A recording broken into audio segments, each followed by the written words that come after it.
Today on U.S. Farm Report, it's a virus wiping out piglets, and we get our first glimpse into how bad it's hurting numbers. Get your pencil out, there could be some big changes in some farmers' method of accounting next year. So what's the deal with China? Our analysts break down the reason officials are saying no to U.S. corn. And from research to star power, we'll introduce you to a tree in the volunteer state getting all the attention this time of year. U.S. Farm Report, brought to you by New Holland Equipment. Built smart for the way you farm, work, and live. See your authorized New Holland dealer today. And by the Chevy Silverado, the one you depend on, the one that lasts.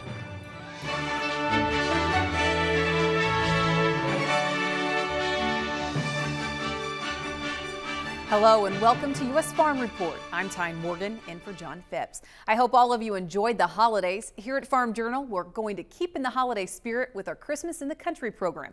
That happens in our second half hour of the show. It includes a special holiday message about change from John Phipps. We'll also meet a craftsman who makes magical sleighs and an artist who creates the most beautiful pieces of work. You may have seen some of his pieces in your church, but this half hour will be our normal show, including marketing roundtables, discussing the export hiccups the U.S. has seen recently. But first, let's get started with those headlines. USDA released its quarterly hogs and pigs report Friday. This is the first report to show the initial impact porcine epidemic diarrhea virus, or PEDV, is having on the U.S. herd. USDA released its quarterly hogs and pigs report Friday. Now, this is the first report to show the initial impact porcine epidemic diarrhea virus, or PEDV, is having on the U.S. herd. It shows the entire inventory was down 1% from the previous year at 65.9 million head. The number is down 2% from September 1st. Now, the interesting part of the report is USDA actually adjusted its hog and pig numbers down from both the December 2011 through May 2012 report and the December 2012 through May 2013 report. Meanwhile, this week marks 10 years since a major disease in cattle was discovered in the U.S. It's been a decade since the first known case of BSE was reported in the United States. Officially known as bovine spongiform encephalopathy, the nickname mad cow disease quickly spread and beef sales plummeted. It was December 23, 2003 when USDA announced a presumptive diagnosis of the neurological disorder in an adult Holstein cow. It was located in Washington state, but the investigation traced it back to Canada. The cow had been imported into the U.S. 2 years earlier. Well, major tax changes are brewing in Congress for 2014, one of which could have a big impact on the country's farmers and ranchers. Farm CPA Paul Neiffer says the current Senate tax reform proposal will eliminate the cash method of accounting for some farmers and ranchers. Instead, farmers who make an average income of $10 million over 3 years would have to switch to accrual accounting. The major reason why the accrual accounting is a negative for farmers is it requires a farmer to report income before they've actually sold the crop. How the farm accrual accounting works is you take your ending inventory at the end of the year, add in all your sales, and then you subtract your ending inventory. So let's say on December 31st, corn is trading for $7 a bushel. You're required to report income as if you'd sold it for $7 a bushel. 3 months later, you might sell it for $4 a bushel. You got to wait a full year to take advantage of that reduction. And so we almost call it super accrual. Regular accrual accounting would not require you to report that income until you sell it. Farm accrual accounting requires you to report it. He says the good news is the proposed change includes making Section 179 permanent and indexed for inflation. This special first report is brought to you by Pancho Votivo from Bayer Crop Science Seed Growth. Get treated. Get growing.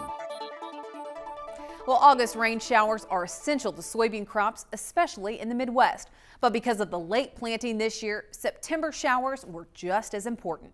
An Illinois-based research firm named FIRST analyzed thousands of samples and yield results to see how various seed makers did this year. General Manager Joe Bruce discussed the results with Clinton Griffiths. We truly thought that yields were going to be an absolute train wreck everywhere. Yeah. And it wasn't quite that way. It wasn't quite that bad, but it wasn't great. Yeah, the yields were good. They weren't as good as the last couple years, but the yield level was very good. We had a few geographies that it didn't perform quite so well. Yeah. When we got into those low areas, was in North Dakota and west central Minnesota. missed a few rains, didn't quite do as well. Same in Missouri, northeast and northwest Missouri.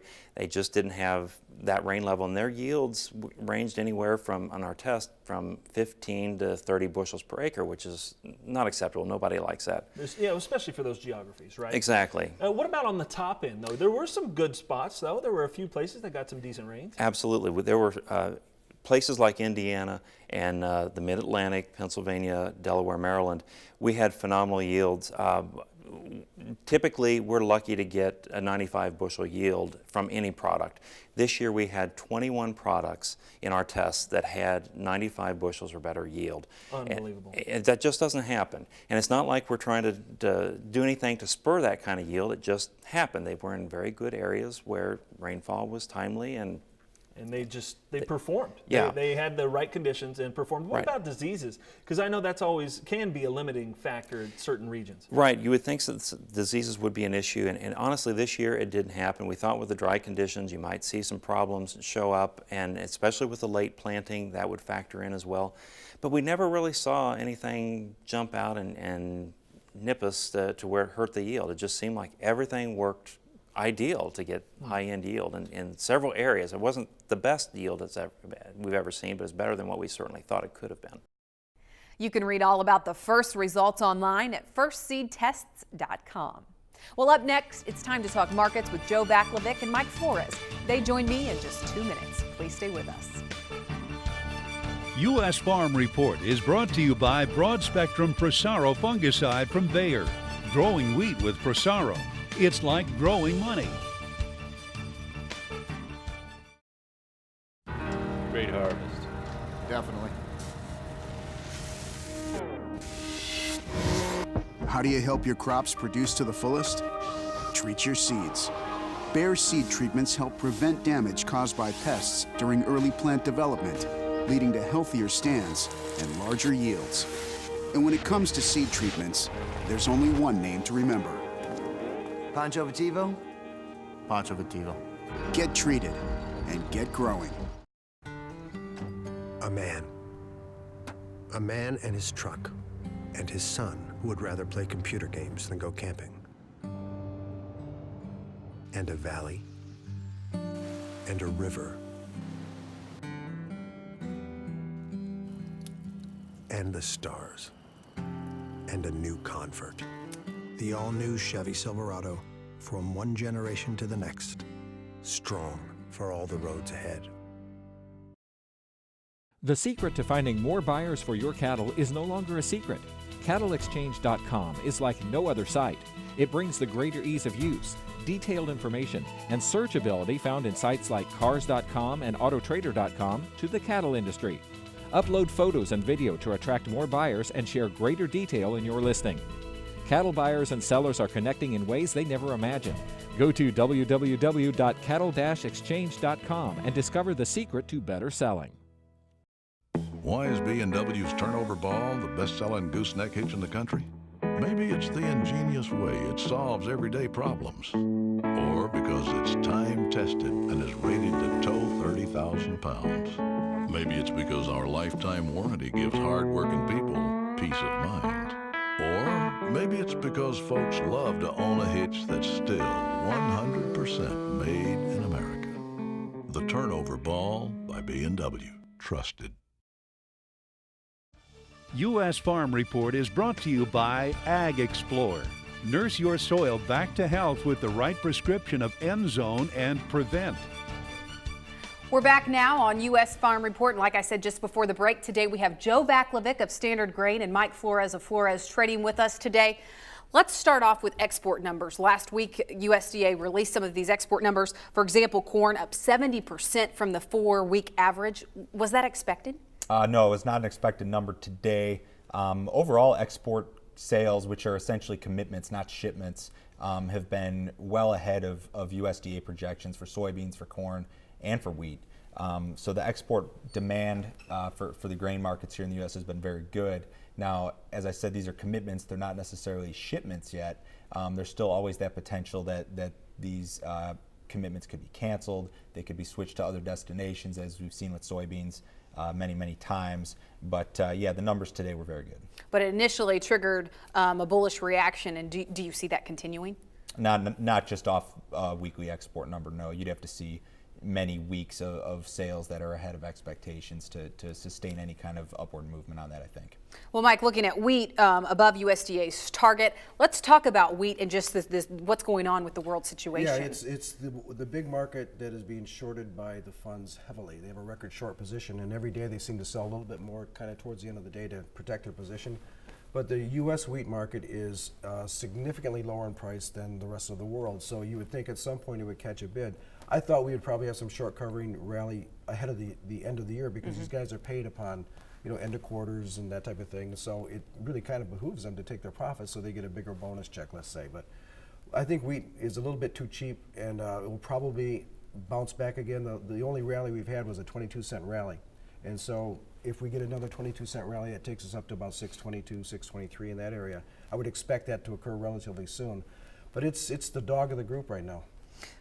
Carry out? I mean, what are you thinking on wheat? Well, the interesting thing there is that among the three major crops, wheat's the only one that the USDA is actually projecting our carry out to shrink in 13-14. So we're not looking at anything phenomenal here in terms of wheat carry out. It's really kind of a run-of-the-mill type number.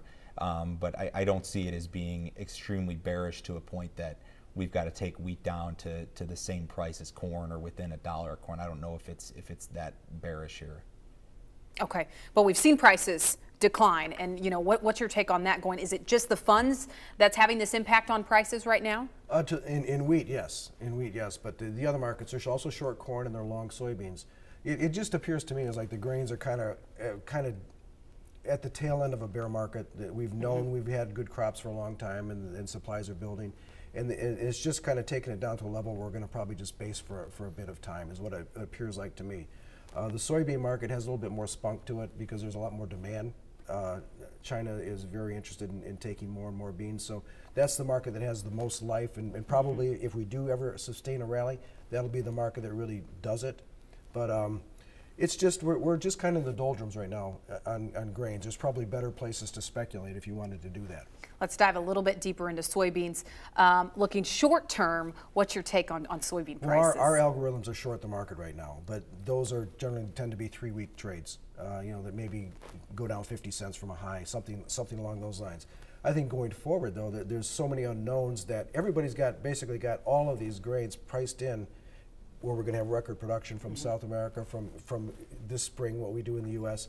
And how do you know that? So there's so much of the negative has already been priced into the market, is the way I look at it. Joe, do you think the same on soybeans? Short term, I think it's the biggest wild card out there because we're still not 100% confident in the South American situation. A lot of it is going to hinge on that. We've got projections for record crops now, but it's not in the bin. It has been harvested. The other big projection and the big assumption now is that we're going to have just this bigger acreage in the U.S. next year. Right.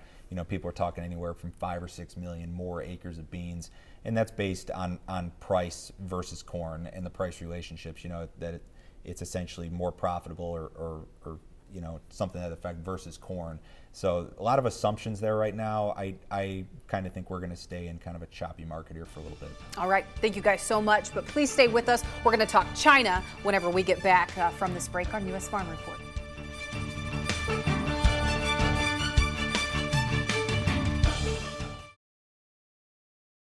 What is your emergency?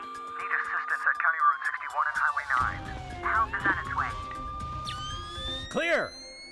There's a better way to jumpstart your soil back to health.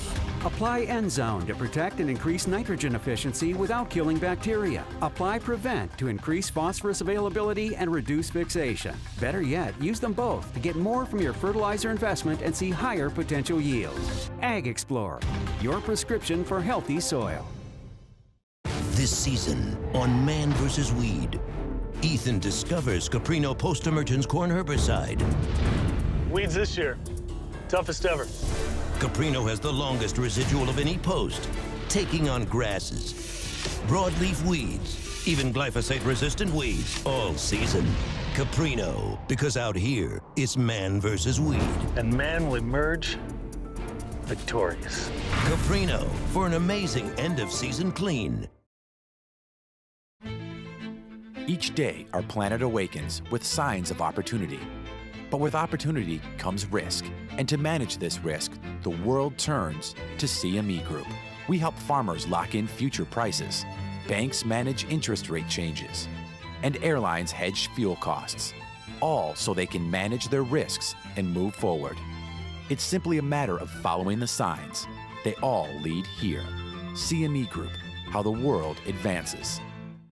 Corvus pre-emergence corn herbicide. It's not just consistent, it's your corn-loving, broadleaf weed killing, grass crushing, 5.6 fluid ounces per acre, rock steady, fast track ticket to one pass city.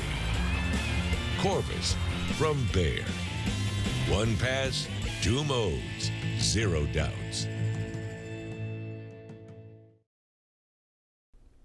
We're back now on U.S. Farm Report. Mike Flores and Joe Vaclavic with us. Okay, let's talk about China, what we see going on there. This week, first rejection of DDG shipment to China. You know, what's the real reason behind this? They say it's unapproved GMO crop. Is that the real reason? It's tricky to say. I wish I was more of an expert on Chinese customs and their process, but you know, the reality of it is that they don't want this corn right now. Seems to be the case. The reason why may not be the biggest issue. You know, originally we had some other countries in Asia, South Korea and Japan, that were going to pick up some of these cargoes and do it at a discount. I think you'll still see some of that. But I think that this is an ongoing story, and it's going to be an ongoing story. It's something that we're not going to know. We're not going to hear the end of this for a while, I don't think. Maybe it's because they had a bigger domestic crop in China. Maybe it's because they're holding out for lower prices. It's all kind of a game with China, as it's always been, and we'll see how this plays out over the next several weeks or months even. So, Mike? But as it turned out, it really wasn't a price mover. Okay. The market hasn't done much with it, so I think it's kind of been discounted, and it's not a big of an issue. But going into 2014, if they continue to reject some of these shipments, will it become an issue? Well, yeah, I mean, you'd have to say yes. If demand shrinks, then yes, it would have to become an issue. But with China's reputation, it's always kind of like they're trying to get a better price on you. Guys arrested from stealing corn seed. I mean, they've got a little bit of a bad reputation when it comes to business here in the U.S. So maybe it's just a ploy to try to get lower prices. It wouldn't surprise me. Okay. Bigger picture too. Remember that in corn, the export market is not necessarily the end-all be-all. We're only projected to export 10% of our total corn supply out of the U.S. this year. So the fact that China's canceling or sending back or rejecting some of these shipments, it's not a big market mover in the scheme of things. It's not going to change our carryout in a real significant way, one way or the other. Looking at exports for 2014, are there any countries that you're really looking to pick up some of that demand? Not necessarily at this point. I mean, the export commitments right now are very good, as we talked about in the last segment. So I don't know necessarily who's going to jump in, if anybody, and pick up the slack there. A lot of it's going to depend on where prices are, in the coming months, I suppose. One thing that's interesting, the grain prices don't just move on grain supply and demand. There are other things that are coming out there. And I know we produced a lot of grain in the world this past year, but you know what we produce more of? Money. The whole world is awash with money. Now, that's been in the back burner. Nobody's concerned much about it, but the economies are changing now. The interest rates are starting to rise. The government's cutting back on the bond purchases. So all of this money is still there. And maybe at some point it kicks in again and we have another one of these inflationary fears and all commodities rise, all boats rise. Joe, do you agree with that? I agree that long term here, very, very big picture, we're still in a bull market in commodities. This is kind of a trough, and we may see some lower prices short term. Longer term, I still think that because of what Mike said, because of a lot of other factors here, that you're just going to see some inflation, and when things get tight again, you're going to see higher prices. Okay, real quick before we go, China also announced that they're going to release some of their reserves of cotton and soybeans and other things. Is that really going to flood the market and provide some down pressure on prices, or are you even concerned about that? It doesn't help, I would suppose, but I know cotton was up pretty good on Friday, so I don't know if it's a major factor or not. I think it's going to China's doing its best to suppress prices because they're a buyer, but maybe they can't get that job done doing what they're doing anymore. But something to definitely keep an eye on in 2014. Yeah, sure. They want to do a direct payment to farmers in lieu of the stockpiling program, and I don't know if it's going to have a big effect long-term or short-term. Okay, all right, thanks so much. Well, we're just talking about 2014, but what you need to think about for 2014, that's coming up next in our Markets Now segment. Please stay with us. U.S. Farm Report is brought to you by Caprino Post-Emergence Corn Herbicide from Bayer Crop Science. With the longest lasting residual of any post, Caprino means victory all season long.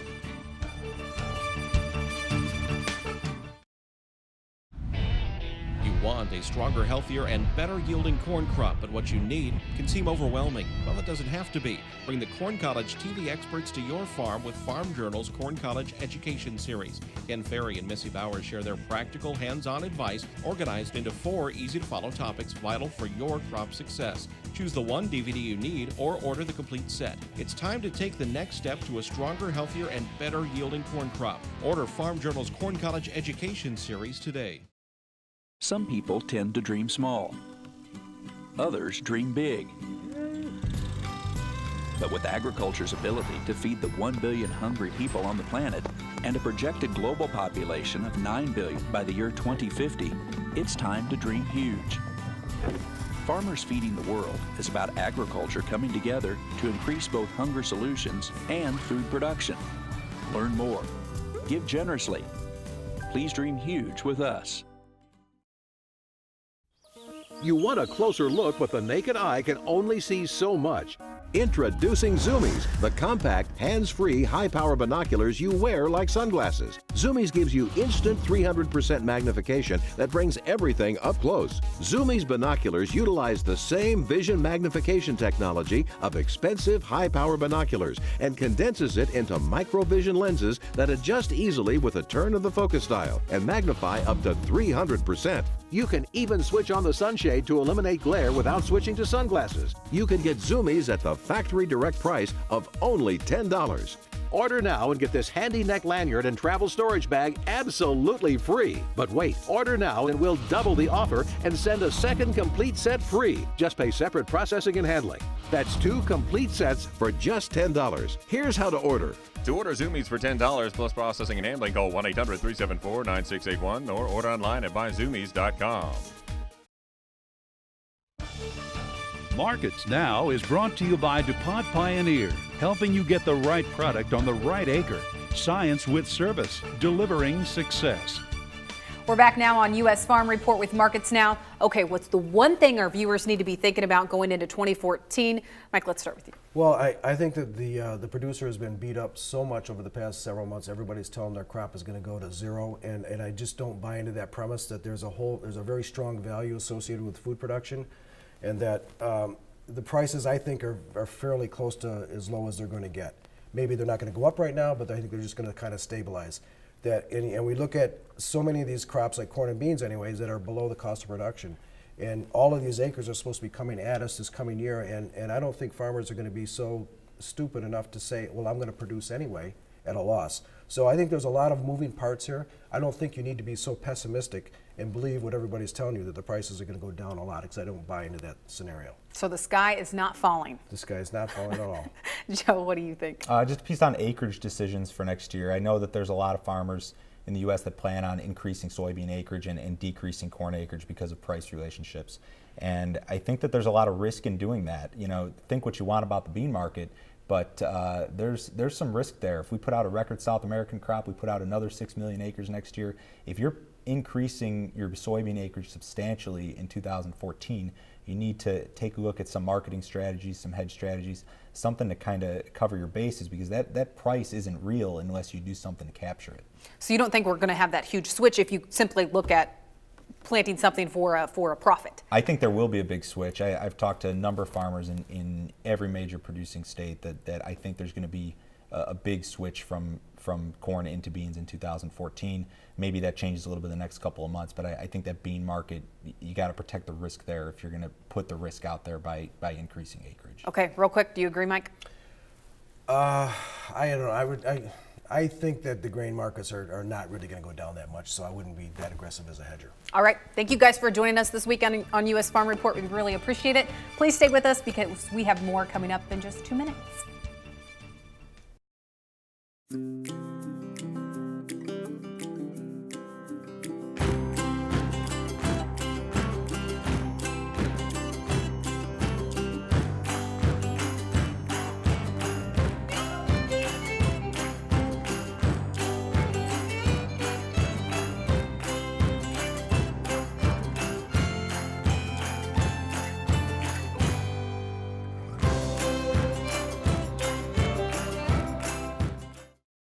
This season on Man vs. Weed, Ethan discovers Caprino post-emergence corn herbicide. Weeds this year, toughest ever. Caprino has the longest residual of any post, taking on grasses, broadleaf weeds, even glyphosate-resistant weeds all season. Caprino, because out here, it's man versus weed. And man will emerge victorious. Caprino, for an amazing end-of-season clean.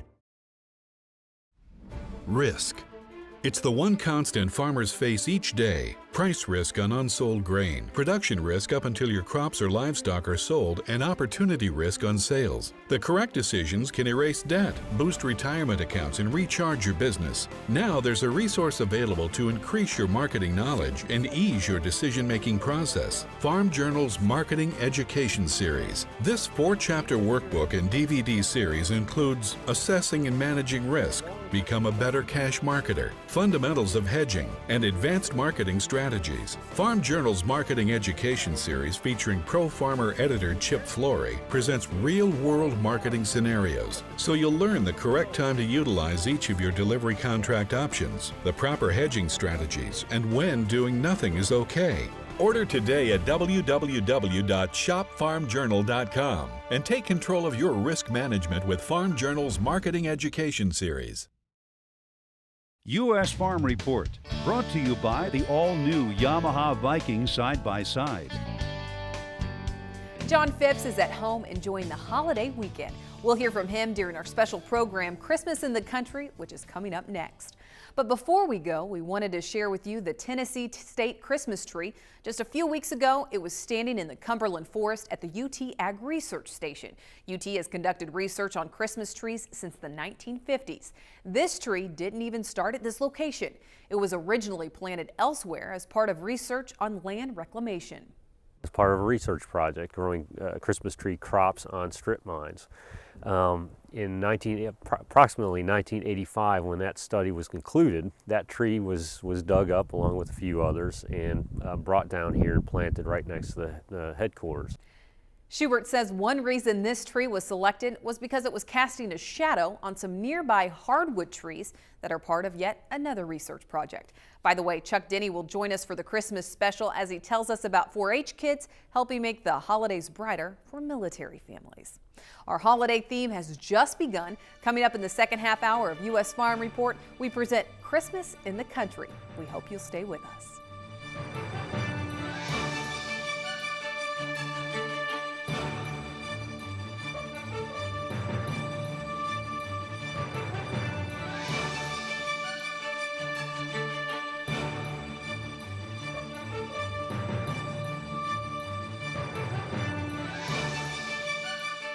U.S. Farm Report is produced and distributed by Farm Journal Television.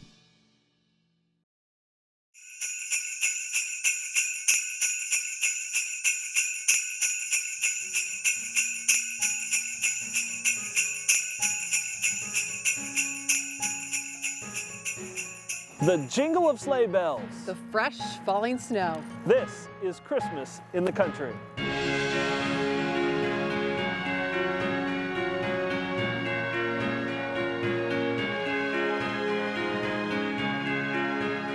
We're at Pine Crest Christmas Tree Farm in southwest Michigan near the town of Galeen. These rolling hills and the freshly covering of snow provides the perfect backdrop for families looking for that magical tree.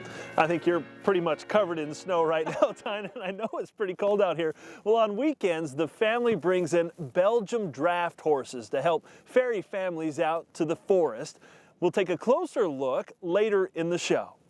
But first, we head to another part of Michigan to meet a family who helps bring Christmas spirit to life in a workshop where they carefully craft one of Santa's main tools in delivering presents across the globe each Christmas Eve. Now, I'll give you a hint to what they make. It's red and is pulled by Santa's resilient reindeer, but it can't move without you believing in your heart. Details in red. A body made of fiberglass, hand-sewn upholstery with not one wrinkle in sight. This is the Christmas joy Justin Carriage Works creates each year. Sleighs, sleighs, and more sleighs. It all starts in this little workshop just outside of Nashville, Michigan. Herb Andler wanted to escape factory life and start building these pieces of art on his own. You're taking all our time down here. Why don't you buy a sleigh while you're here? He started this business like 39 years ago, and he always had Morgan horses, hurt his back. Redid old Dr. Buggy 2-3 different times, and then he come home from work from Fisher Body and says, we're going to start building horse carriages. Todd says at first his dad's idea seemed far-fetched. We thought he fell and bumped his head. But Todd respects his dad for his vision and taking the risk to start building on nothing but a dream. Todd says without a blueprint or directions in hand, Herb ran with his idea and got right to work. In his head and a big projector that went against the wall. From there, he created a mold, and today this workshop is a well-oiled machine. Bring them down, make the undergears in the steel room, and they get done in there, go up to the paint room, paint them, bring them down here to Lisa, and she gets the upholstery in them. There are only 13 workers who make these handcrafted items scattered throughout the shop. We make everything from sleigh tables to hearse that pull behind motorcycles, and anything to do with a horse-drawn vehicle, we'll make it. Their precise work has even caught the eye of the Queen. 12 years ago, we did 3 or 4 that went over to Buckingham, and yeah, it's amazing. It really is. From the Queen of England to the big screen, their work can be seen around the globe. Interview with the Vampire, Medicine Woman, about all the commercials you see on TV that's got a carriage that's going through there. Probably 80% of them are coming from here. There's an art to creating such beautiful pieces. This one right here would take you probably a week and a half to do from start to finish. Whether it's a carriage to enjoy a magical ride or a sleigh to park in your front yard for all to see, it's a wonderful time of year for the Andler family. That's the most rewarding for me when I go there and you're standing out there with your kids and you can't wait to get in it to go for a ride. I'm Santa's helper. Now don't go anywhere because we're just getting started. We have plenty more to offer as we have our white Christmas special here on Christmas Day, including a familiar poem with a cowboy twist. Plus, we'll meet a family of craftsmen who work with shards of colored glass strips and lead to create amazing works of art that often last for generations.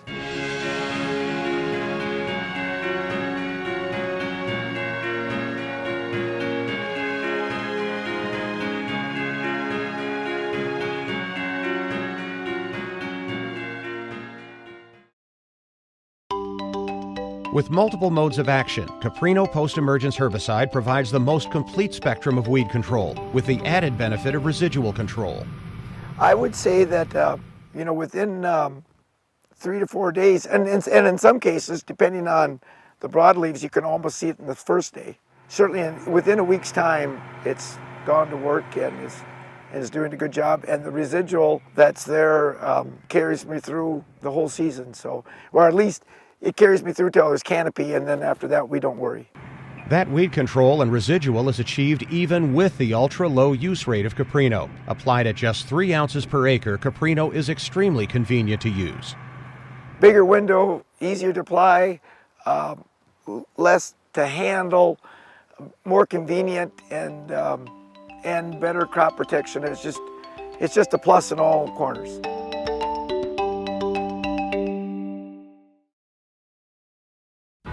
Great harvest. Definitely. How do you help your crops produce to the fullest? Treat your seeds. Bayer seed treatments help prevent damage caused by pests during early plant development, leading to healthier stands and larger yields. And when it comes to seed treatments, there's only one name to remember. Pancho Vitivo? Pancho Vitivo. Get treated and get growing. A man and his truck, and his son who would rather play computer games than go camping. and a valley, and a river, and the stars, and a new convert. The all-new Chevy Silverado, from one generation to the next, strong for all the roads ahead.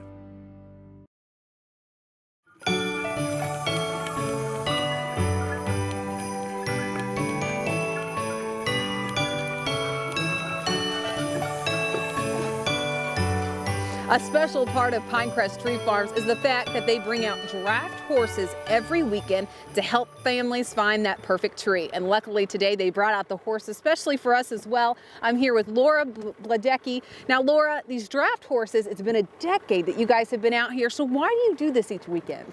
You know, even in the bad weather, it's still a lot of fun.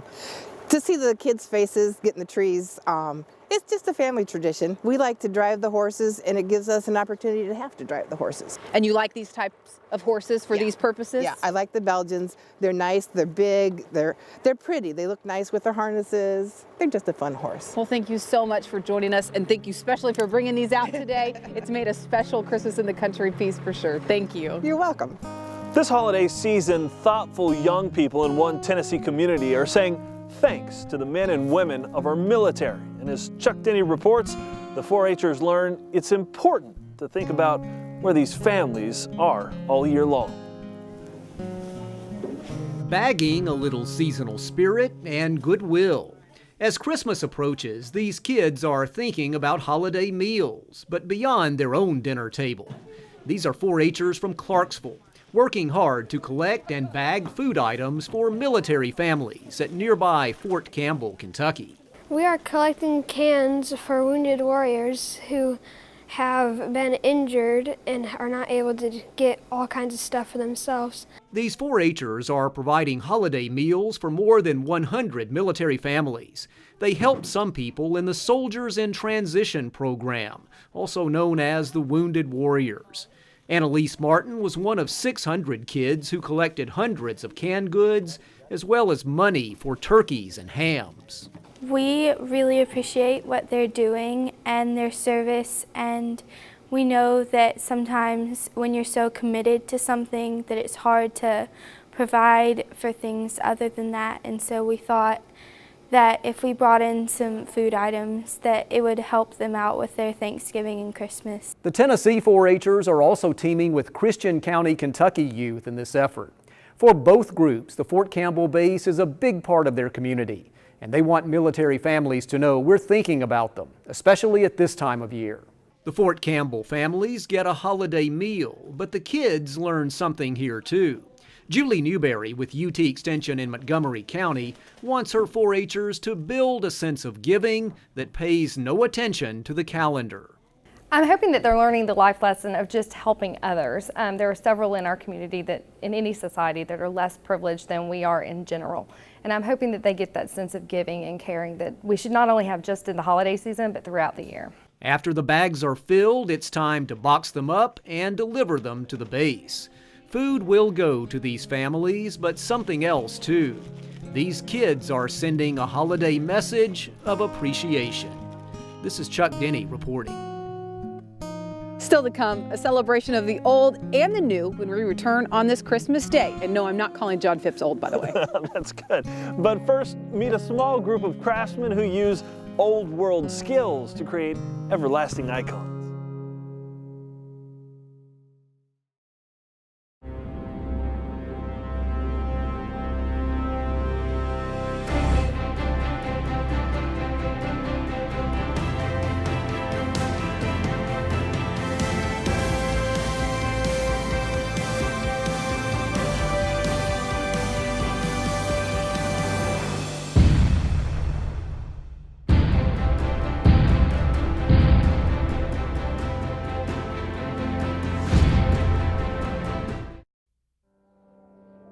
Growing wheat and barley is serious business, where every acre has to produce not only a quality crop, but a return on investment. Prosaro fungicide from Bayer can help. It's proven to offer powerful activity on leaf and head diseases, improving yield under all types of conditions, thus maximizing profit. Growing with Prosaro, it's like growing money. It's a competitive world out there. Dramatic changes are happening in agriculture. Land values are creeping higher. The market is nipping at your tail. Stay ahead of the pack by attending the Top Producer Seminar in downtown Chicago, where you'll learn from the nation's best minds in agribusiness and network with hundreds of like-minded large acre producers. Learn more at topproducerseminar.com. 96% of American farms are still family-owned, which means on the farm, the CEO is usually referred to as Mom. And Mom usually refers to her big farm operation as home. She knows that to raise something right, you can't cut corners. Ready to go? Yep. And of all the things you can plant, the most important is a little bit of yourself. Wherever your day takes you, and however it ends, chances are it began with a farmer.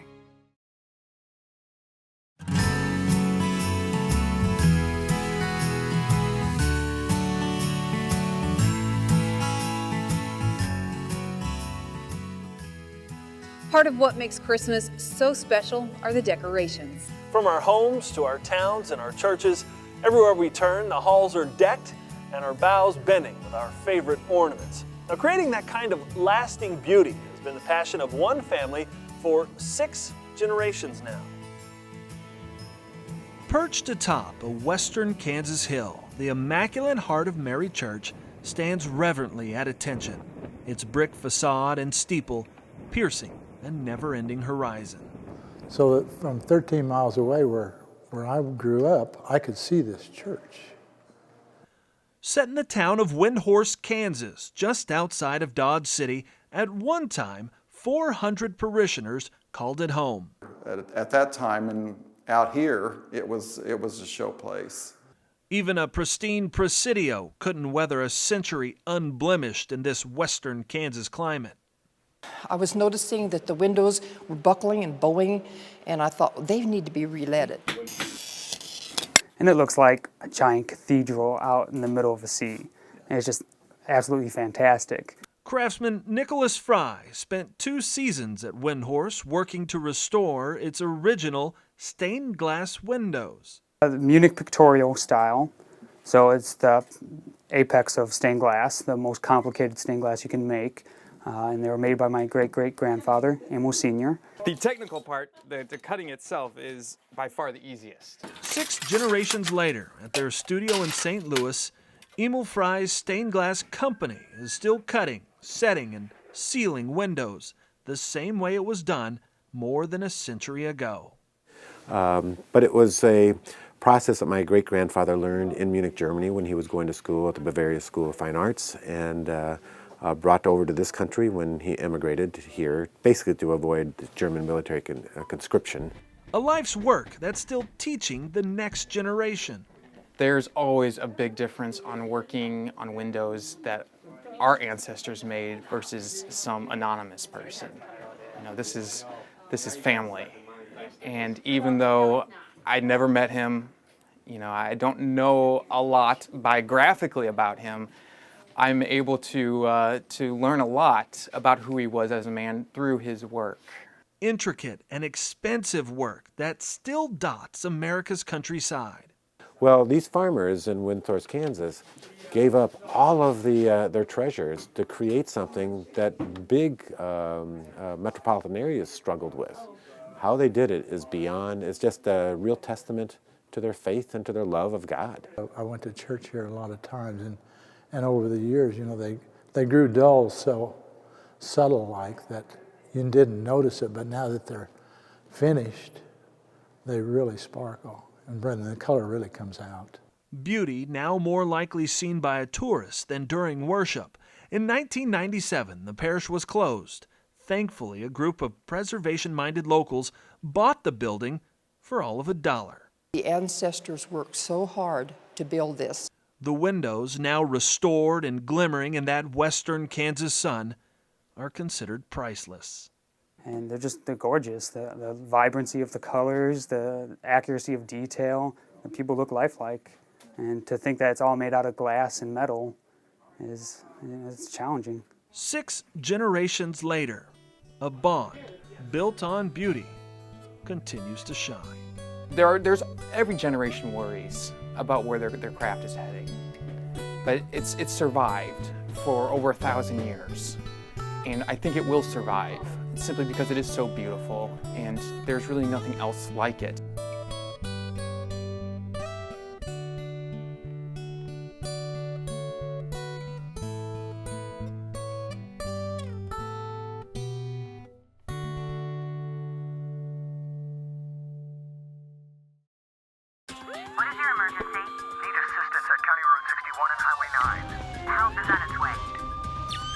Clear! There's a better way to jumpstart your soil back to health. Apply Endzone to protect and increase nitrogen efficiency without killing bacteria. Apply Prevent to increase phosphorus availability and reduce fixation. Better yet, use them both to get more from your fertilizer investment and see higher potential yields. Ag Explorer, your prescription for healthy soil. This season on Man vs. Weed, Ethan discovers Caprino post-emergence corn herbicide. Weeds this year, toughest ever. Caprino has the longest residual of any post, taking on grasses, broadleaf weeds, even glyphosate-resistant weeds, all season. Caprino, because out here, it's man versus weed. And man will emerge victorious. Caprino, for an amazing end-of-season clean. Each day, our planet awakens with signs of opportunity. But with opportunity comes risk. And to manage this risk, the world turns to CME Group. We help farmers lock in future prices. Banks manage interest rate changes. And airlines hedge fuel costs. All so they can manage their risks and move forward. It's simply a matter of following the signs. They all lead here. CME Group, how the world advances. Corvus pre-emergence corn herbicide. It's not just consistent, it's your corn-loving, broadleaf weed-killing, grass-crushing, 5.6 fluid ounces per acre, rock-steady, fast-track ticket to One Pass City. Corvus from Bayer. One pass, 2 modes, 0 doubts. In Washington, D.C., an 88-foot spruce now adorns the west lawn of the U.S. Capitol. The Capitol Christmas tree came from the Colville National Forest in Washington State. It's decorated with 5,000 handmade ornaments from children in Washington. All of them reflect the theme, sharing Washington's good nature.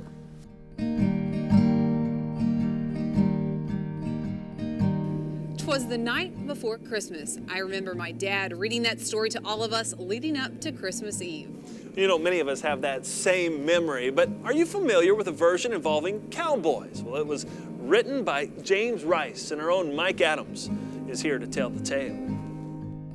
This story is called Cowboy Night Before Christmas, written by James Rice. 'Twas a cold Christmas Eve on the southwestern plain, and the north wind was blowing through a broke window pane. In that sod shanty shack, far from home, warmth, and care, shivered 2 lonely cowboys, such a scraggly pair. They crowded the fireplace where the flames flickered low from smoldering embers that heated too slow. Then a knock at the door and a bang on the wall. Over the sound of the storm, they heard a voice call. Please open the door. Let me come in. I'm near froze to death and chilled to the skin. The door was unbolted and then opened wide, and a fat little old man jumped quickly inside. There was frost on his whiskers, and ice hung from his nose. He shivered and shook from his head to his toes. In spite of discomfort, he didn't complain. His expression was jolly as he paused to explain. I was moving this cargo and making good time, and covered the country from desert to pine, till I crossed the border to this panhandle land, and a southwestern norther commenced stirring the sand. The temperature dropped more than 100 degrees. My team soon fled north, where they'd less likely freeze. The old cowman had doubts about the strange little man, but in Southwest tradition, he put out his hand. You can shake off your boots, you're welcome to stay, or we can help you to be on your way. Well, the answer came quickly, with a twinkle of eye. I got many a mile yet before the sun hits the sky. Could you find me a team? I gladly will pay. Then point my nose south and I'll be on my way. The only critters we have that could pull a full load are the ornery longhorns, and they'd have to be showed. They ain't never been hitched to a wagon with reins. They'd be too much trouble. They're a mite short on brains. They made an odd threesome as they went out on the range, the old cowhand and the youngster and the old man so strange. They saddled 3 broncs in the dark freezing night. With cold stiffened fingers, they made the cinch tight. While roping the longhorns, they bumped and they stumbled, and numerous times from their hosses they tumbled. It took all 3, working an hour or more, to hitch up the wagon in 2 rows of 4. The longhorns at first refused to obey when the strange little man tried to get under way. But then one lifted his head and gave out a bellow, and the rest, one by one, they started to follow. The longhorns were straining and pulling together. They built up their speed, and then, just like a feather, on a strong gust of wind, their feet gave a bound.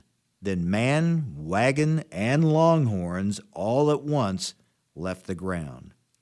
The old cowboy and youngster stared up in surprise.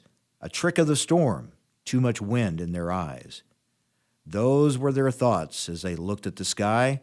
Any fool knew darn well that such things cannot fly. The young cowboy grumbled as they moved toward the shack, but the old one stayed quiet, pert near all the way back.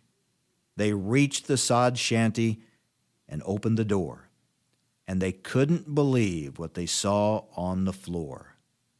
2 pairs of new boots with spurs made of silver, with a note, but no clue as to who was the giver. They made out the words in the dim fireplace light, "Merry Christmas to all, and to all a good night." You see it everywhere nowadays. We call it the yield bump. It's a grower's way of saying you made a good decision. Because when you treat young corn with an early season application of Stratego Yield fungicide, you get stronger stalks, healthier fields, and even higher yields. So get a jump on your yield bump with Stratego Yield early season. A man and his truck, and his son who would rather play computer games than go camping. And a valley, and a river, and the stars, and a new convert. The all-new Chevy Silverado, from one generation to the next, strong for all the roads ahead.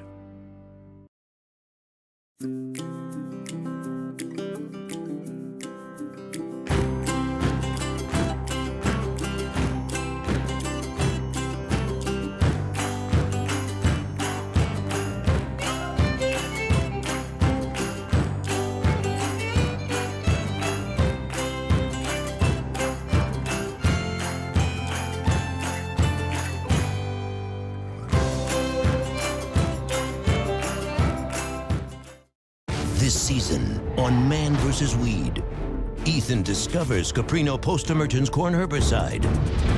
Weeds this year, toughest ever. Caprino has the longest residual of any post, taking on grasses, broadleaf weeds, even glyphosate-resistant weeds all season. Caprino, because out here, it's man versus weed. And man will emerge victorious. Caprino, for an amazing end-of-season clean.